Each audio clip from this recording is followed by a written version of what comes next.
Behold the dawn of Energy X. Who could have foretold the perils it would bring? Who could have foreseen the heroes it would inspire? What if I were to steal the Energy X? I could travel to Earth and find worthy men and women to endow with its power. They could stand up to the monstrosities Lord Dominion intends to create. The intersection of comic book fans and video game fans is very substantial. And that makes it all the more confusing why there haven't been more titles like Freedom Force versus the Third Reich. The new game doesn't really break any new ground or cover any ground that the first title didn't cover, but there have been so few imitators in the 3 years since the first title was released that it really doesn't matter.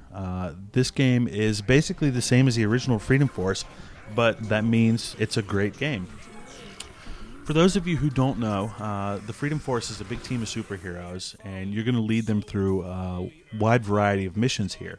You'll only be able to take 4 heroes on each mission, so you'll have to kind of tailor the powers of the hero to the mission ahead of you. And these missions can involve a wide variety of things. They can involve fighting dinosaurs in crowded city streets, or beating up Nazi henchmen in underground lairs. Basically, just the regular comic book conventions here. Now, I don't want to ruin the story progression. There are a lot of twists, there are a lot of turns, a lot of surprises, particularly so for those who've played the first game and have a frame of reference for some of these characters. I will say, and I guess it's no surprise given the title, that the Freedom Force does go back in time in this game to the Second World War. And that means you're not only getting the great 60s era comic book experience, but you're also getting the great wartime era comic book experience. And both are handled really well here. They're both full of the cliches and conventions that you would expect from those eras. And it really goes to show that Irrational hit the tone just right with this, as they did with the first game. You know, it's a slightly satiric, yet still very, very loving and very faithful homage to the conventions of the comic books of those times. Now, the game starts with a brief tutorial, but after that, all bets are off. It really takes off like gangbusters. The very first mission is a real showstopper as far as I'm concerned, and it really sets the tone for the game very nicely. And you won't have any trouble getting up to speed if you haven't played the first game, but it's great that the story starts off with a bang, rather than sort of eases into more catastrophic circumstances that you would expect to be dealing with later. You'll get a lot of cool new characters this time around, too. Some from the 60s era and some from the Second World War. And they've got cool new powers that supplement those of the existing members of Freedom Force. And they've got really awesome comic book origins, like we saw in the original game. You can also create your own characters with the character creation tool. It's the same tool that you saw before in the previous game, but you're going to get a lot more prestige points this time around, so you can recruit your own heroes a lot more quickly. There are a lot of great new villains as well. Some old standbys are here, but the new war-era villains are great. You've got a fat opera singer. You've got this fire elemental controlling sword master from Japan. And then you've got this sort of high-headed mentalist working for the Nazis. It's really great. The interface is still the same, too. You select the default power for your hero to use, which you can activate by left-clicking, or you can right-click to pause the game and open up a drop-down menu of all their powers.